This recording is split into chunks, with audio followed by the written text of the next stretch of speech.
Lo primero que vio el ayudante del sheriff fue el cobre. No un alambique entero, ni siquiera una pieza limpia, solo una media luna arrancada de él.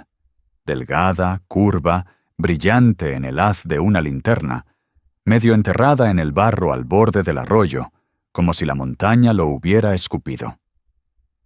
Era temprano, abril de 1991, en los Ozarks, cuando la niebla se pegaba baja y terca, y los árboles todavía parecían indecisos sobre si querían ser verdes. El ayudante se agachó y empujó el cobre con la punta de su bota. No se movió. Estaba encajado en su sitio por una ranura en la tierra, como si lo hubieran arrastrado allí a propósito, como si alguien quisiera que lo encontraran. Entonces notó la segunda cosa. Huellas de botas, un racimo de ellas, pesadas, apuradas, algunas lo bastante profundas como para mostrar pánico, otras ligeras, rápidas, cuidadosas, alguien pensando mientras corría. Y justo más allá de la curva del arroyo, donde la niebla se espesaba en un muro pálido, el ayudante alcanzó a distinguir una forma en la maleza que no era un árbol. Un hombre, boca abajo, inmóvil. En los Ozarks, aprendes pronto qué pertenece al bosque y qué no. El cobre no termina en el barro de un arroyo por accidente, y los cuerpos tampoco. Advertencia de contenido. Esta historia incluye violencia y muerte, descritas con contención. Porque para cuando el sol por fin rompió la niebla, la gente ya estaba susurrando el nombre que usarían durante los meses siguientes. Los asesinatos del Moonshine de los Ozarks de 1991. Y no hablaban solo del hombre muerto. Hablaban del alambique de cobre robado que lo inició. Hablaban de la familia Kincaid. Y hablaban de 12 hombres que, uno por uno, o desaparecieron, se quebraron, o los encontraron demasiado tarde. Todo porque alguien creyó que el cobre era solo metal. Y los Ozarks demostrarían, fríamente, pacientemente, que el cobre podía ser un juramento de sangre. Un lugar que no perdona el ruido. Los Ozarks no se anuncian. No se elevan como un horizonte de postal, se pliegan. Crestas dentro de crestas. Hondones escondidos dentro de hondones. Carreteras que curvan porque la tierra se niega a las líneas rectas.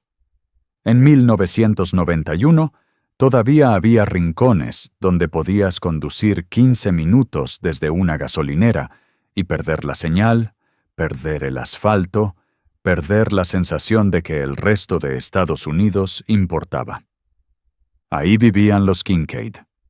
No en una mansión, ni siquiera con comodidad. Una casa gastada en terreno alto, algunos cobertizos, un ahumadero que siempre olía al invierno pasado, y un patio donde los perros dormían como si les pagaran. Los Kincaid no eran famosos, pero eran conocidos. Conocidos de la manera en que una familia es conocida cuando ha estado en las mismas colinas el tiempo suficiente como para dejar de ser gente y convertirse en parte del paisaje. Silas Kincaid, el patriarca, tenía manos como roble rajado y ojos que no desperdiciaban emoción. Su esposa, Ruth, mantenía la casa en movimiento con una fuerza silenciosa. Comidas, vendajes, ropa de iglesia y ese tipo de silencio que puede detener una discusión antes de que empiece. Su hijo, Jonah, cargaba la juventud como una herida. Quería más vida de la que ofrecía la cresta, pero también quería que la cresta lo respetara. Su hija, Mae, no hablaba mucho, pero cuando lo hacía, la gente escuchaba, porque las palabras de Mae nunca se tiraban. Y el alambique era el motor de la familia, no un pasatiempo, no una rebeldía, un mecanismo de supervivencia, escondido en un corte empinado, oculto por rododendros y la arrogancia natural del terreno. Un alambique de cobre de olla, construido a mano, afinado con los años hasta que la corrida era limpia y el rendimiento constante. Una serpentina, el gusano, reposando en agua fría del arroyo. Barriles que olían a grano dulce volviéndose agudo. Una caja de fuego que Silas atendía como un altar, porque no se apresura el calor. No se apresura la fermentación. No se apresura algo que puede quemarte el mundo entero si te descuidas. En los Ozarks, la ley tenía presencia, claro. Pero las colinas tenían su propio orden, y el alambique de los Kincaid era parte de ese orden. Por eso, la mañana en que desapareció, nadie llamó al sheriff. Llamaron a la familia. El alambique se apaga. Fue Mae quien encontró la primera señal. No el hueco vacío. No el cobre desaparecido. La ausencia de olor. Había sido ella quien llevó alimento a los cerdos y luego cruzó el sendero de venados como siempre, porque la rutina es un lenguaje allí. Esperaba captar en el aire esa acidez tenue del mosto, ese olor vivo, respirando, que te dice que el proceso está en marcha. En cambio, olió a hojas mojadas, roca fría, pino. Mae se detuvo en la línea de la cresta sobre el hueco y escuchó. Ni crepitar de la caja de fuego, ni siseo de vapor, ni siquiera el goteo suave y constante que a veces se oye cuando la serpentina suda en el arroyo. Nada. Bajó con cautela, las botas encontrando las mismas piedras que había pisado 100 veces. Entonces vio el suelo. Frondas de helecho aplastadas, una línea arrastrada en el barro, y huellas, demasiadas, demasiado nuevas, demasiado descuidadas. La garganta de Mae se tensó, pero no gritó. Gritar es para la gente que todavía cree que el mundo es seguro. Entró al hueco y sintió que el estómago se le hundía. El lugar parecía destripado. No saqueado como un robo cualquiera. Despojado como si alguien supiera exactamente qué llevarse y cómo llevárselo rápido. Barriles de mosto volcados y vaciados, la tapa fuera, el tupper fuera, la serpentina fuera, la olla en sí, la panza de cobre que sostenía toda la operación, fuera. Solo quedaron retazos. Un pedazo de arpillera arrancado atrapado en un espino, un tramo de cuerda cortado limpio, y un olor tenue y punzante a cigarrillo que no pertenecía allí. Mae se quedó muy quieta, como si su cuerpo estuviera esperando a que su mente alcanzara. Luego se dio la vuelta, salió del hueco sin correr y caminó directo a la casa. Silas estaba partiendo leña cuando ella entró al patio. Ruth tendía la ropa como si el cielo pudiera ser confiable. Jonah se apoyaba en la baranda del porche, intentando parecer un hombre sin preocupaciones. Mae se acercó a Silas y dijo, baja y plana. Ya no está. El hacha de Silas se detuvo a mitad del aire. No preguntó qué. No tenía que hacerlo. Clavó el filo en el tocón como si guardara una parte de sí, y luego se limpió las manos en los vaqueros. La pinza de Ruth se congeló entre los dedos. La postura de Jonah cambió. Se enderezó. Se afiló. Silas miró a Mae. ¿Viste huellas? Mae asintió. Frescas, demasiadas. Silas miró más allá de ella, hacia la línea de árboles, como si pudiera ver a los ladrones a través de la madera. Entonces dijo la frase que empezó la reacción en cadena. Alguien tuvo ayuda. ¿Por qué no encuentras ese hueco por accidente? No tropiezas con ese sendero. No robas un alambique de cobre a menos que te hayan guiado o te lo hayan dicho. Ruth bajó de la cuerda, las manos aún húmedas de tender, e hizo la pregunta que toda familia hace cuando la traición flota en el aire. ¿Quién lo sabe? Silas no respondió de inmediato. Tomó un cigarrillo del borde del porche, lo sostuvo sin encenderlo y dijo, «Bastante gente». ¿Qué es otra forma de decir? Demasiada. Y entonces Jonah habló, la voz apretada.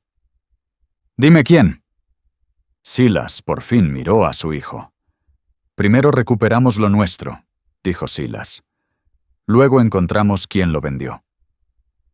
Y antes de que terminara el día, los Kincaid ya se movían. Una lista. No empieza como violencia. Empieza como memoria.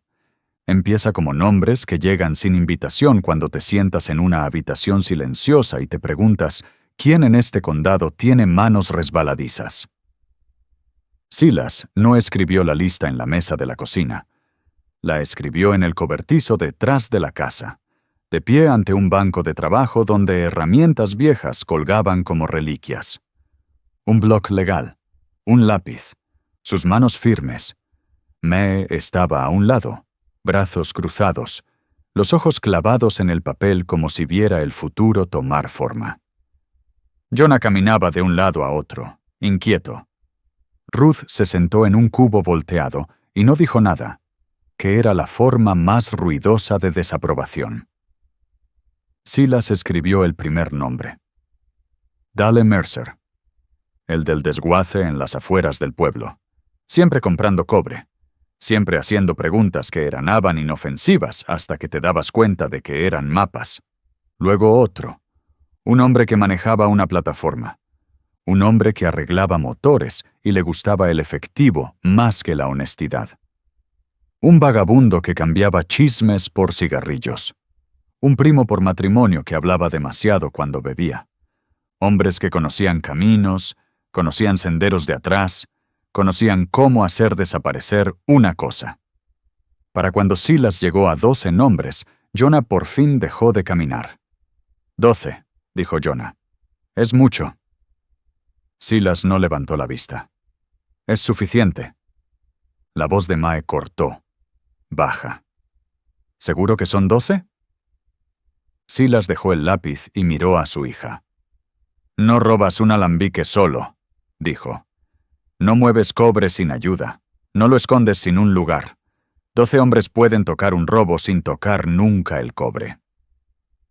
Ruth por fin habló, baja y afilada. ¿Y qué pasa cuando los encuentras? Silas sostuvo la mirada de Ruth. El aire en el cobertizo se sintió más frío. Lo recuperamos, dijo. Los ojos de Ruth se estrecharon. ¿Y lo demás? La boca de Silas se tensó apenas. Lo demás depende de quién mintió.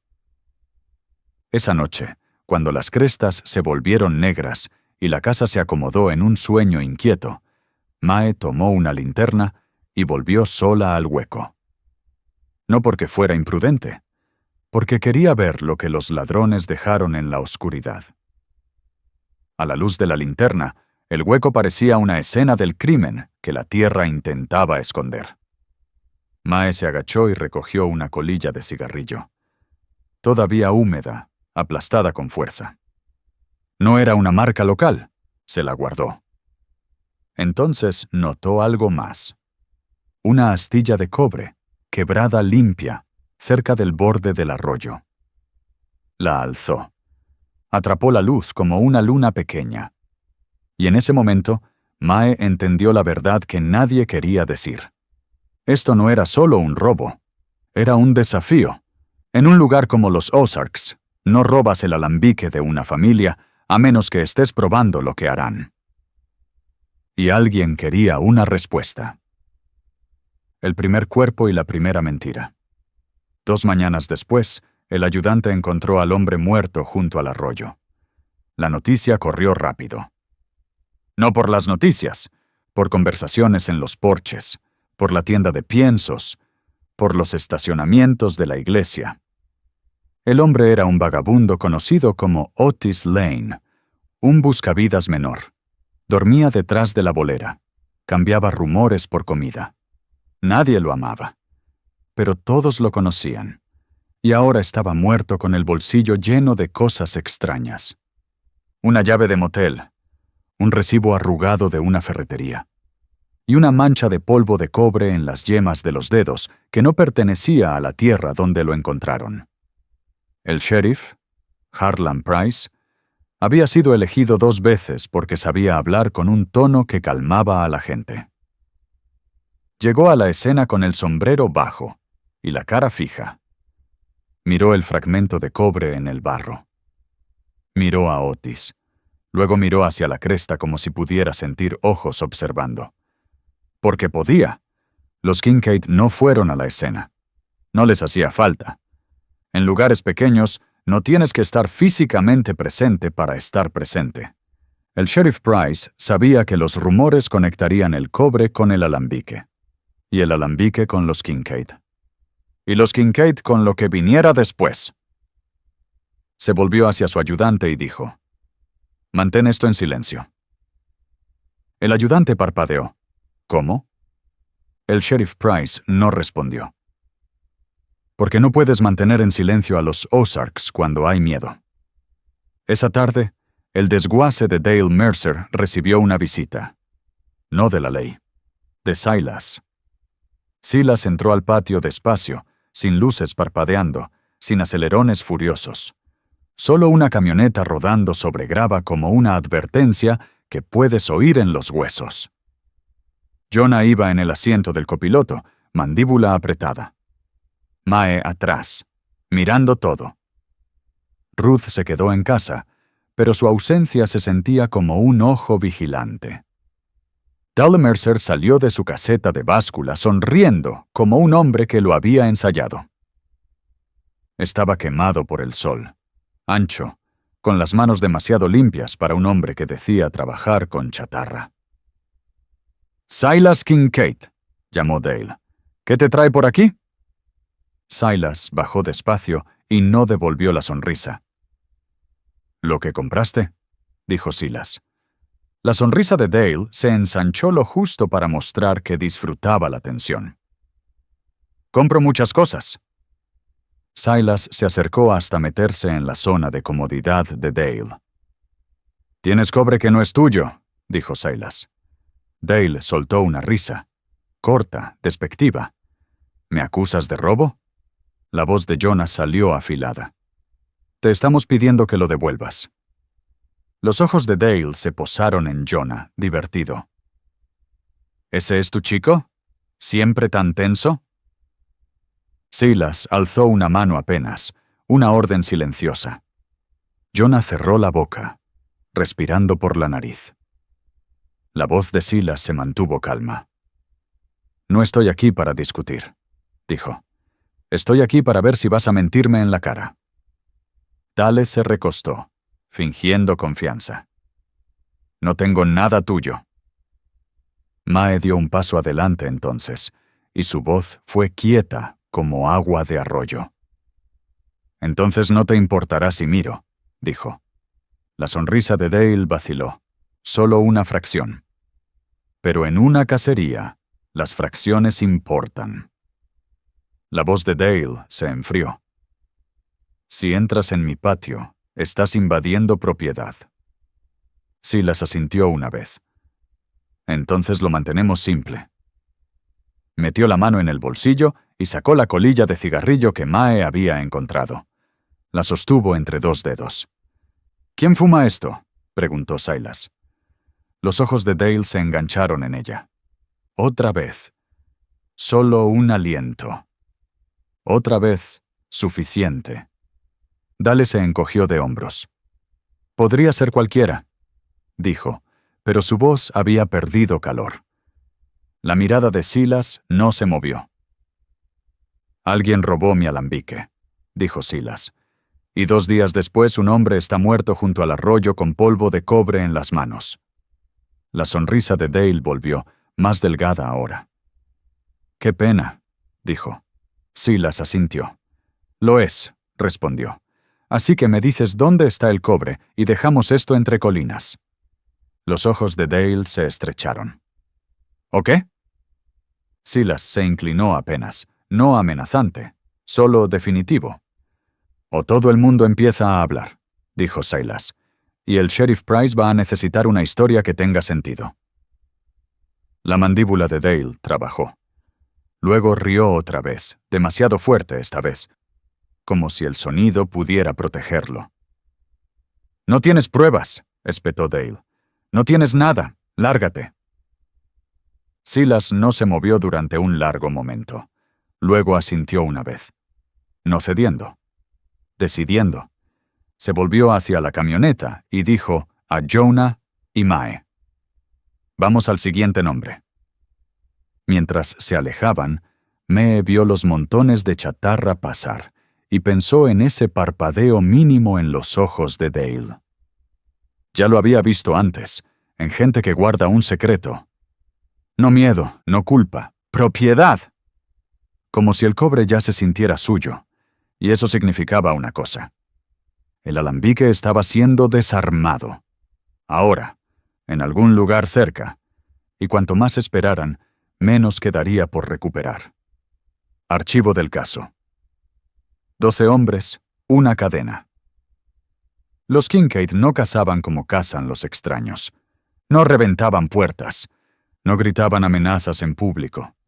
Tiraban de la cadena. Un eslabón a la vez. El segundo nombre en la lista de Silas era un hombre llamado Vernon Pike. Dueño de una plataforma. Transportaba chatarra. Cobraba en efectivo. Vivía en una caravana detrás de un lote de maquinaria, el tipo de lugar con más pilas de neumáticos que flores. Silas y Jonah fueron solos. Mae se quedó atrás, no porque tuviera miedo, sino porque tenía otro papel.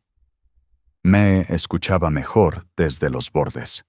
Vernon abrió la puerta con un cigarrillo ya en la boca, ojos aguados. «¡Silas!», dijo, sorprendido. «¿Qué es esto?». Silas no entró. «Transportaste cobre la semana pasada». Vernon parpadeó rápido. «Transporto muchas cosas». La voz de Silas se mantuvo calma. «Transportaste un alambique». La cara de Vernon se quedó sin color. Intentó reír. Salió roto. «No sé de qué hablas». Jonah se inclinó hacia adelante, la voz apretada. «¿Vas a obligarnos a sacarte la verdad a rastras?». Silas alzó la mano otra vez. Jonah se calló. Silas miró a Vernon durante un largo momento. Entonces Silas hizo algo simple. Nombró los detalles. «Rodadas anchas en la vieja carretera de servicio», dijo Silas. «Frescas, profundas, camión pesado. Tienes una plataforma con la luz trasera izquierda rota». La boca de Vernon se abrió. Se cerró. Tragó saliva. Porque en un lugar así, cuando alguien sabe que tu luz trasera está rota, significa que te han estado mirando más de lo que creías. Los hombros de Vernon se hundieron. «No se suponía que fuera un problema», susurró. Los ojos de Silas no cambiaron. «¿Dónde?». Vernon dudó. Los puños de Jonah se apretaron. Entonces Vernon exhaló, largo. «En el viejo granero de pavos, por la County 9», dijo. «Mercer me dijo que lo llevara. Dijo que era suyo. Dijo que nunca te enterarías». Silas asintió una vez, absorbiendo. «¿Había alguien más allí?», preguntó Silas. La voz de Vernon bajó. «2 hombres», dijo. «De fuera. Uno tenía una pierna mala. Caminaba como si la favoreciera». «¡Una cojera!». El fragmento de cobre de Mae junto al arroyo. Las huellas del ayudante. Las piezas encajaron. Silas se inclinó. «¿Viste a dónde llevaron el resto?». Vernon negó con la cabeza rápido. «No. Lo juro. Solo lo dejé en el granero. Mercer me pagó. En efectivo». Silas se enderezó. «Le dirás lo mismo al sheriff Price si pregunta», dijo. Los ojos de Vernon se abrieron. «¿Vas a meter a la ley en esto?». La voz de Silas fue baja. «La ley ya está dentro», dijo. «Solo que aún no sabe hacia dónde mirar». Mientras Silas se alejaba, Jonah murmuró: «Deberíamos haber empezado con él». Silas no se detuvo. «Empezamos donde importaba», dijo. «Ahora terminamos antes de que crezca. porque estaba creciendo. Podía sentirlo. En la manera en que la gente miraba la camioneta de los Kincaid en la carretera.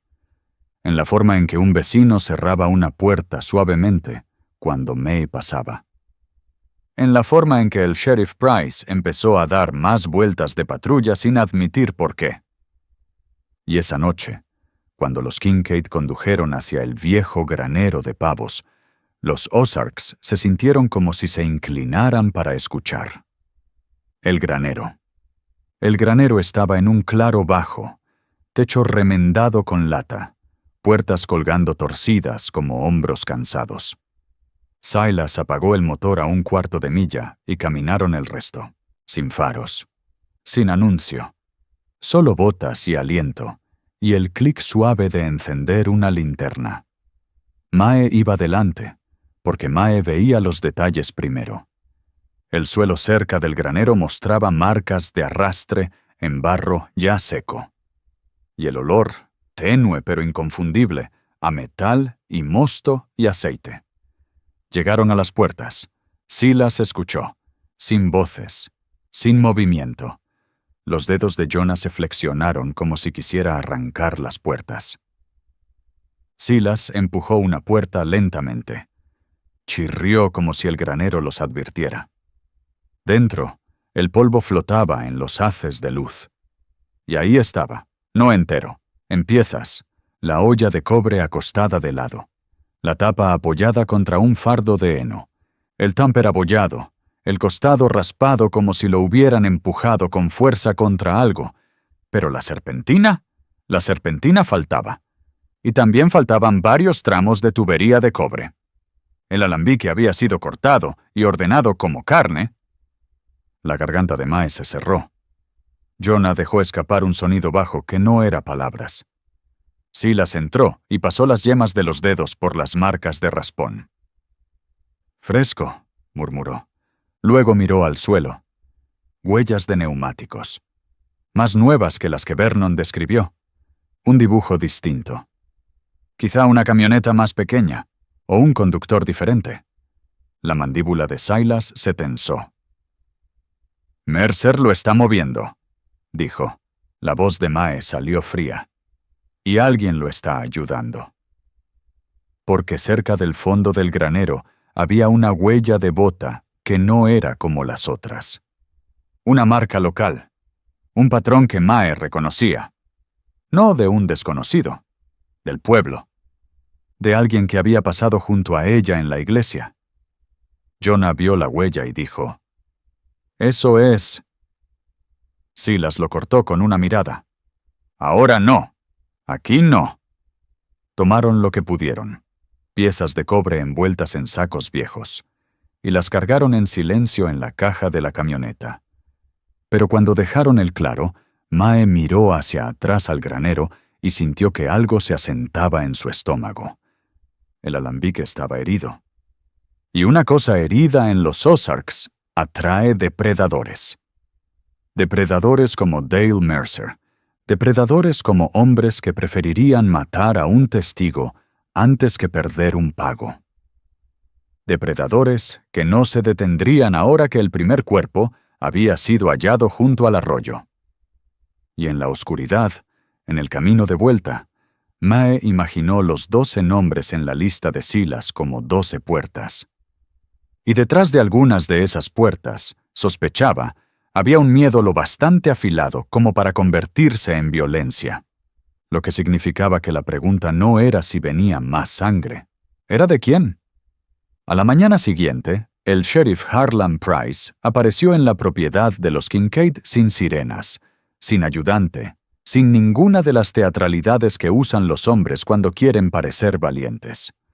Aparcó al borde del patio y se quedó allí un minuto entero con las manos en el volante, mirando el porche como si pesara si subir esos escalones le cambiaría la vida. Ruth fue quien lo vio primero. No llamó. No saludó. Solo se secó las manos en el delantal y salió al porche, los hombros cuadrados, como si hubiera esperado esa visita desde el momento en que Mae dijo: «Ya no está». El sheriff Price bajó del coche despacio, sombrero bajo, cara cansada. Subió por el camino de grava con el paso cuidadoso de un hombre entrando en las reglas de otro. Silas lo encontró al pie del primer escalón. Ni amable, ni hostil, solo presente. «Buenos días», dijo Price. Silas asintió una vez. «Sheriff». Los ojos de Price pasaron de Silas al patio. Leña apilada prolija, un perro observando con sospecha perezosa, Jonah de pie medio en sombra en el porche como un resorte cargado. Price exhaló. «Encontré a un hombre junto a Carter Creek», dijo. Silas no parpadeó. «Me enteré». La mandíbula de Price se endureció. «Entonces también escuchaste cosas equivocadas», replicó. «La gente dice que tu familia está involucrada». La voz de Ruth entró, plana. «La gente dice muchas cosas». Price la miró. «Las dice», dijo, «pero cuando aparece un cuerpo con polvo de cobre en las manos 2 días después de que desaparece un alambique, ya no es solo hablar». Silas sostuvo la mirada del sheriff. «¿Tienes un sospechoso?» Precio dudó, y entonces hizo algo raro. Dijo la verdad tal como la sabía. «Tengo una historia», dijo, «y es una mala». Metió la mano en el bolsillo y sacó una bolsa de plástico. Dentro estaba la llave del motel encontrada en Otis Lane. Los ojos de Silas se estrecharon. Price dijo: «Esa llave es del Highway Motel. La habitación 7 ha sido alquilada en efectivo la última semana por 2 hombres usando nombres que no existen». La voz de Jonah salió cortante. «De fuera». Price asintió una vez. «Uno de ellos camina con cojera», dijo. Mae, ahora en la puerta, se quedó muy quieta.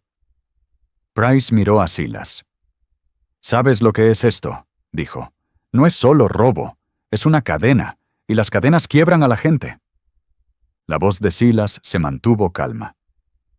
«Entonces rómpela», dijo. Los ojos de Price se endurecieron. «Eso es lo que intento hacer», respondió. «Pero no puedo hacerlo si ustedes andan por ahí arreglando esto a su manera». Ruth bajó un escalón, la voz baja pero lo bastante afilada como para cortar. «Nosotros no pusimos a ese hombre en el arroyo», dijo. Price asintió como si le creyera. Luego, más suave. «No creo que lo hayan hecho», admitió. Jonah resopló. «Entonces, ¿por qué estás aquí?» Price miró a Jonah un largo momento. «Porque el próximo cuerpo puede que no sea un vagabundo», dijo. «Y porque si no me adelanto a esto, el Estado va a venir arrastrándose aquí como hormigas a la azúcar. Y una vez que estén aquí, no se irán hasta que la vida de alguien quede arruinada, quizá la tuya, quizá la de Silas, quizá la de todos ustedes». La boca de Silas se tensó. «¿Nos estás amenazando?». Price negó con la cabeza. «Te estoy advirtiendo», dijo. «Este condado no está hecho para titulares, pero los titulares no piden permiso». Silas lo miró. Luego asintió una vez. «¿Tienes una orden para mi patio?». Los labios de Price se apretaron. «No». La voz de Silas se mantuvo firme. «Entonces tengo trabajo que hacer». La mirada de Price se fue a Mae. «Si escuchas algo», dijo, y no terminó la frase. Mae sostuvo sus ojos. «Si escucho algo», repitió, con un tono que sonó como promesa y amenaza al mismo tiempo. Price se volvió hacia Silas. «Ten cuidado», dijo.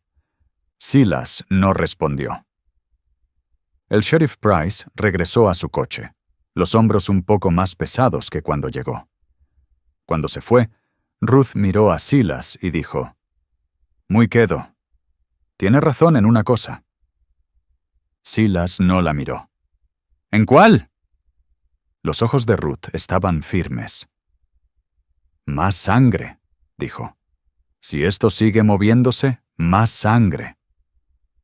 Jonah murmuró: «Entonces lo detenemos». La mirada de Ruth se clavó en su hijo.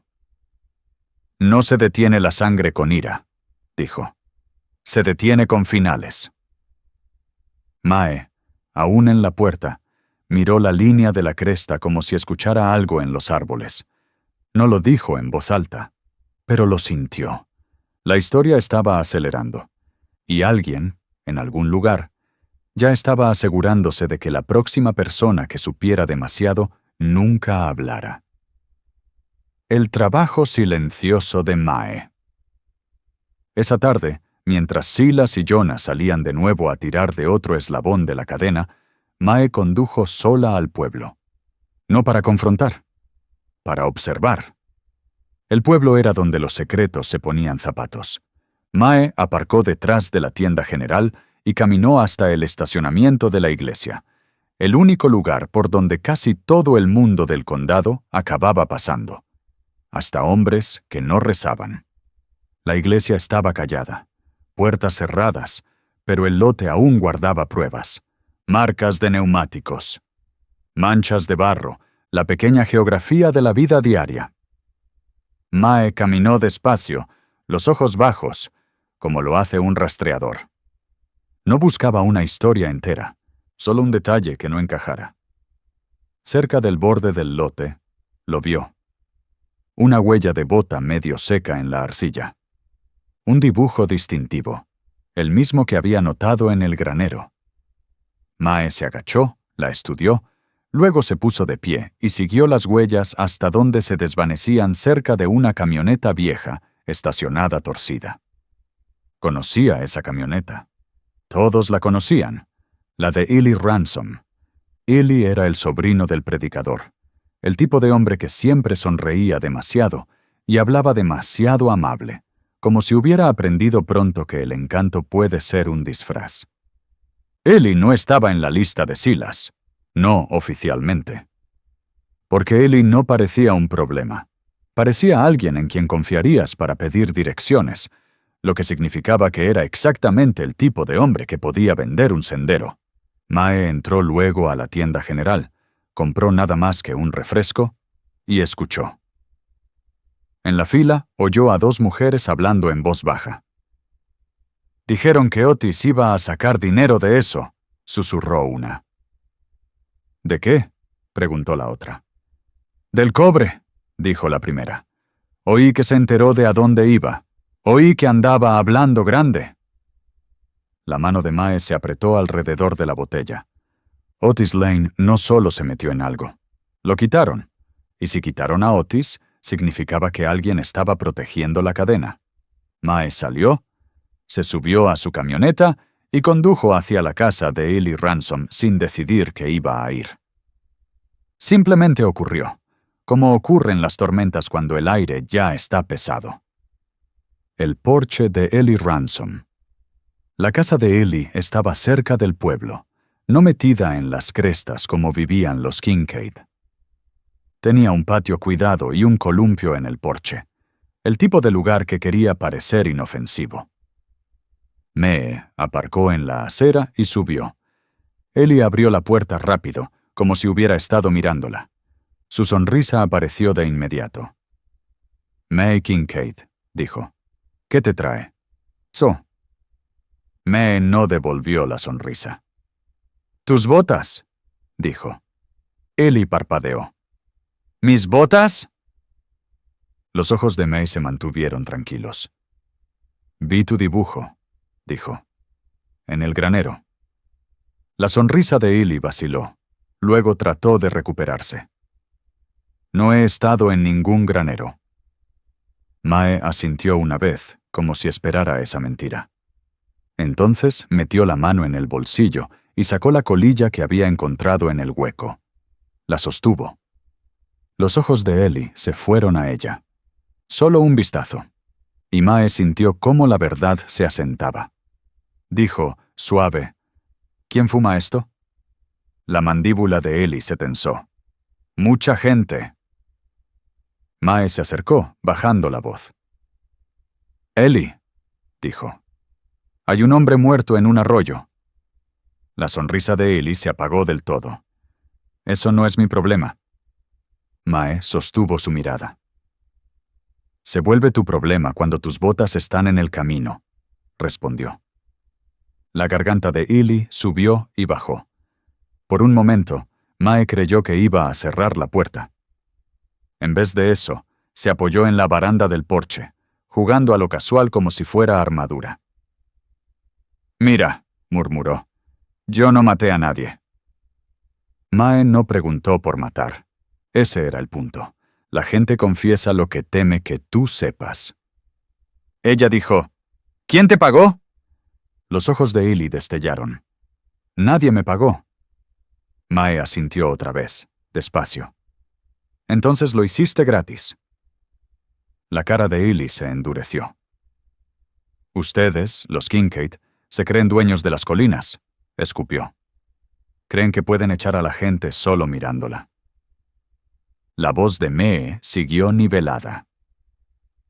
«No somos dueños de las colinas», dijo, «pero sabemos cuándo alguien está vendiendo senderos». La respiración de Illy se aceleró. Luego, como si se le agotara la ira y el miedo tomara su lugar, susurró. «No pensé que fueran a hacerle daño a nadie». El estómago de Mae se apretó. «¿Quiénes son ellos?» Illy tragó saliva. «Mercer», dijo. «Dale Mercer». Los ojos de Mae no cambiaron. Eli se apresuró, desesperado ya. «Me preguntó por viejos lugares de corridas», dijo Illy. «Me preguntó dónde la gente escondía alambiques. Le dije que no sabía nada. Luego ofreció dinero. Dijo que era solo para cobre. Dijo que quería construir algo». La voz de Mae se hizo más baja. «Y tú se lo mostraste». Illy negó con la cabeza rápido, las lágrimas amenazando. «No le mostré todo», dijo. Solo le dije qué cresta, qué arroyo. No pensé». Mae lo cortó. «¿Se lo dijiste también a Otis?» Illy se encogió. «Otis oyó», susurró. «Otis me oyó hablar en la tienda. Empezó a decir que podía hacer dinero. Empezó a decir que podía...» Illy se detuvo, ojos muy abiertos, como si se hubiera dado cuenta de lo que estaba revelando. Mae se inclinó. «Y entonces Otis terminó en un arroyo», dijo. La voz de Illy se quebró. «Yo no hice eso», susurró. «Mercer tiene un hombre, grande. Se llama Curtis Vane. Dicen que antes era portero en Little Rock. Dicen que...» La mirada de Mae siguió firme. «¿Dónde está guardando Mercer el resto?» Eli dudó. Mae dejó que el silencio apretara. Por fin, Illy exhaló. «Lo está moviendo», susurró. «Esta noche. Se lleva la serpentina y el último cobre al lote del río por el puente Stackhorn. Dijo que alguien lo encuentra con efectivo». Mae sintió cómo la historia se apretaba en un solo punto. «Esta noche. Un lugar. Una transacción», asintió una vez. «Se lo dirás a mi padre igual», dijo. Los ojos de Illy se abrieron. «No puedo». La voz de Mae fue plana. «Ya lo hiciste», respondió. Se dio la vuelta y caminó hacia su camioneta, el corazón firme pero pesado. Detrás de ella, Illy llamó. «Mae, dile a Silas que lo siento». Mae no se volvió. Lo siento no devolvía a Otis. Lo siento no desaplastaba los helechos del hueco. Lo siento no ponía el cobre de vuelta donde pertenecía. Todo lo que hacía, lo siento ahora, era revelar quién pasaría el resto de su vida viviendo con una sombra en su propio pueblo. Noche, en el puente Stackhorn. Al anochecer, las nubes entraron gruesas y bajas, aplanando el cielo en una tapa opaca y opresiva.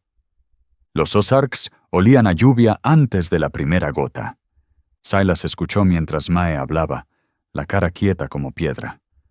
Cuando terminó, no dijo nada durante un largo momento.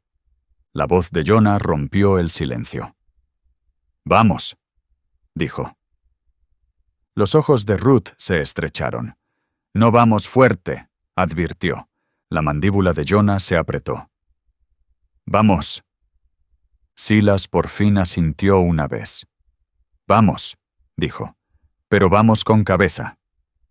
Salieron en 2 vehículos, con las luces apagadas lo más posible, tomando caminos secundarios que se enroscaban entre los árboles como venas. El lote del río por el puente Stackhorn no era un lugar formal.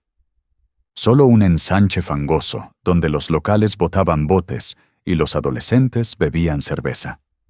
De noche parecía un escenario. Aparcaron cuesta arriba, detrás de un grupo de árboles, y miraron. La lluvia empezó como un susurro. Luego se volvió gotas constantes que hacían brillar las hojas. Pasaron minutos. Entonces los faros barrieron el lote. Entró una camioneta, la de Dale Mercer. Mae la reconoció al instante. Se movía despacio, como si Mercer creyera que era dueño de la oscuridad. La camioneta se detuvo cerca del borde del lote, junto al río. Mercer bajó. Incluso a distancia, Mae pudo ver su postura, segura, ensayada. Luego salió otra figura del lado del pasajero. Grande. Curtis Vane, hombros anchos, cabeza rapada, moviéndose como un hombre que aprendió hace tiempo que la intimidación es una herramienta. Caminaron hacia la caja de la camioneta y levantaron algo pesado, envuelto en una lona. A Mae se le cortó la respiración. La serpentina, o lo que quedaba de ella. Mercer la dejó cerca del portón trasero y encendió un cigarrillo. La brasa brilló naranja contra la oscuridad de lluvia. Se oyó un sonido desde la carretera. Otro vehículo. Un coche esta vez, viejo, bajo, faros débiles. Entró y se detuvo a unos metros. Bajaron 2 hombres, de fuera por cómo se movían, dudosos en el barro. Uno cojeaba, la misma cojera que mencionó el sheriff Price, la misma que describió Vernon. El hombre cojo dio un paso adelante, manos alzadas un poco como si quisiera mostrar que no era una amenaza. Mercer sonrió. El estómago de Mae se retorció. Este era el intercambio. Este era el punto en que el alambique dejaba de ser el motor de una familia y se convertía en simple mercancía. Silas susurró. Nadie se mueve aún. El cuerpo de Jonah tembló de contención. Mercer y los forasteros hablaron en voz baja. Mae no podía oír las palabras, pero no las necesitaba. Vio un destello de dinero. Vio la mano de Mercer señalar la lona. Y vio a Curtis Vane apartarse un poco, escaneando la línea de árboles. Instinto de guardia. Mae se quedó helada. La mirada de Curtis pasó sobre su escondite. No directo, pero lo bastante cerca como para sentirlo. La mano de Silas se apretó en el hombro de Jonah. Quieto. Entonces, desde algún lugar más abajo en la carretera, apareció otro par de faros. Rápidos. Un coche patrulla, el sheriff Price. Mae sintió que se le enganchaba el aliento. Porque ahora había demasiadas fuerzas convergiendo en un lote fangoso, bajo un cielo pesado de lluvia. Mercer vio la patrulla y su postura cambió al instante. La confianza se quebró en urgencia. Agarró el bulto de la lona. Curtis se movió como si alguien hubiera accionado un interruptor, avanzando hacia los forasteros con intención dura. El hombre cojo se congeló. El otro forastero retrocedió.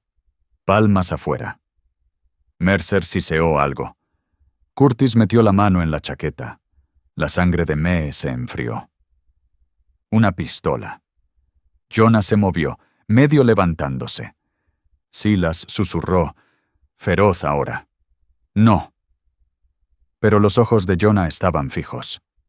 Ya había visto suficiente. Había visto a Otis volverse un rumor. Había visto su alambique cortado. Y ahora estaba viendo a un hombre buscar un arma bajo la lluvia. Jonah se movió. No fue un sprint, solo un empuje repentino y decidido entre la maleza, botas resbalando en hojas mojadas. Mae se movió con él, porque dejar a Jonah solo en ese momento se sentía como abandonar a la familia a la peor versión de sí. Silas maldijo entre dientes y los siguió. Salieron de entre los árboles justo cuando el coche del sheriff Price se deslizó al lote, las llantas arrojando barro. Price bajó. Mano alzada.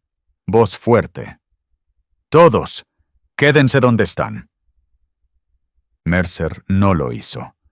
Mercer sacudió el bulto de la lona hacia la caja de la camioneta, como si pudiera correr más rápido que las consecuencias. Curtis Vane sacó el arma. Los forasteros gritaron. El hombre cojo tropezó hacia atrás. Jonah gritó, «¡Suéltala!». La cabeza de Curtis se giró hacia Jonah. Por un aliento, todo se detuvo. Lluvia, barro, ruido del río. 4 grupos de hombres haciendo cálculos.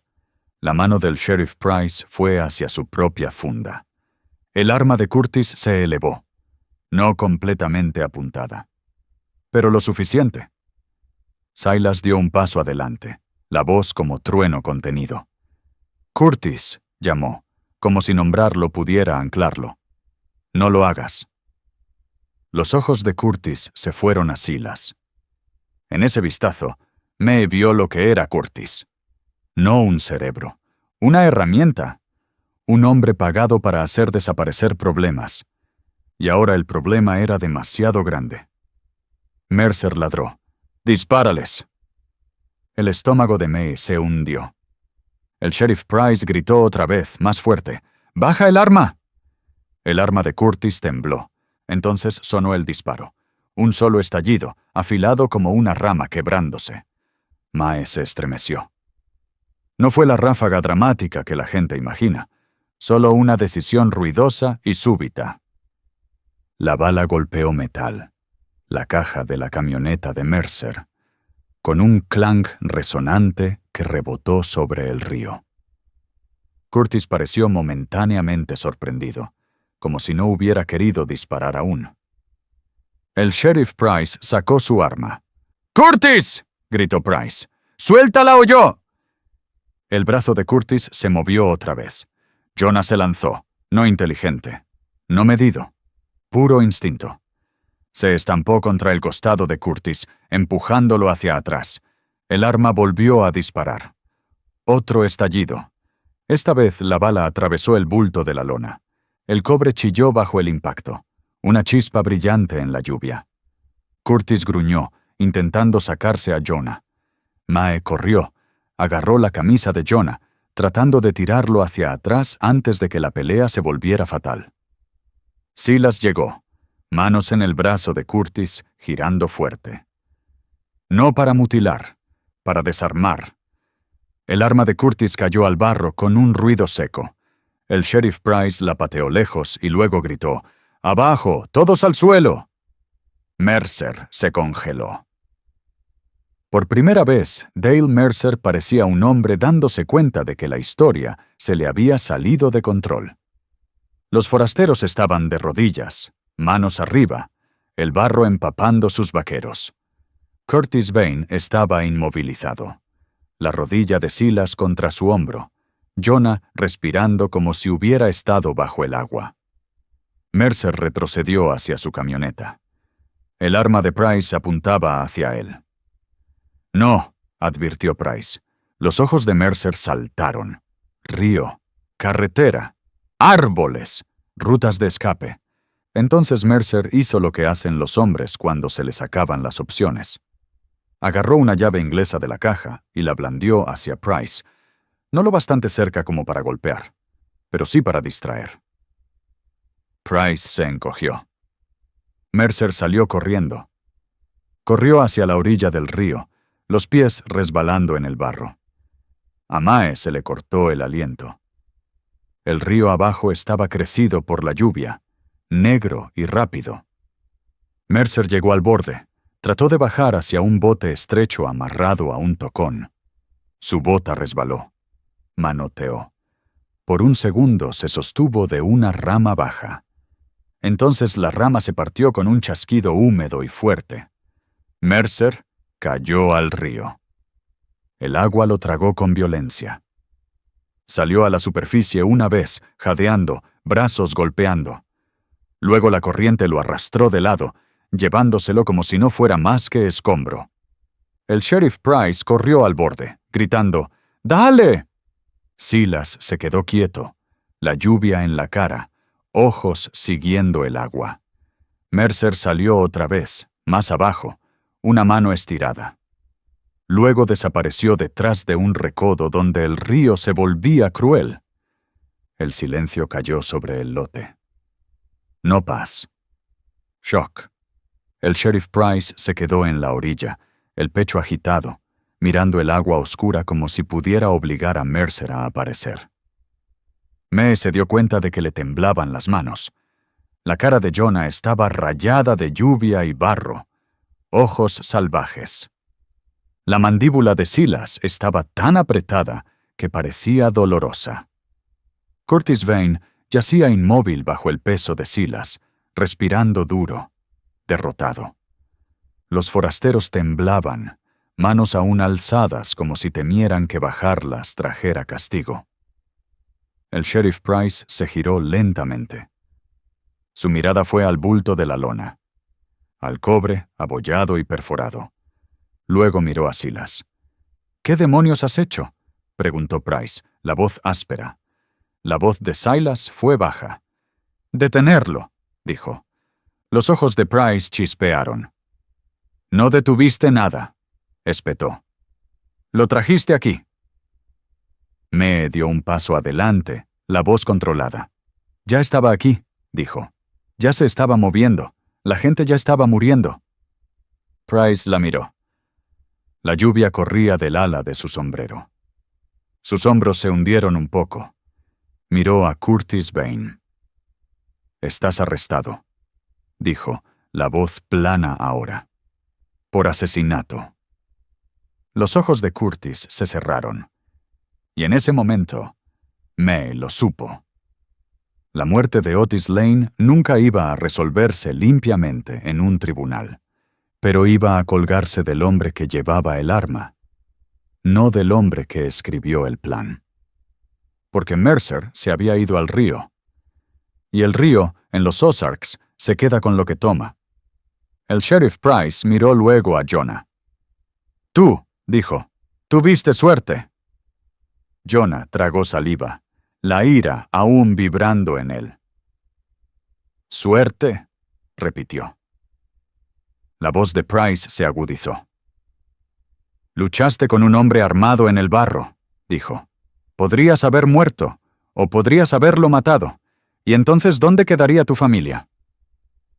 Jonah no respondió, porque no lo sabía. Silas miró a Price. «Nos llevamos lo que es nuestro», dijo, asintiendo hacia el cobre.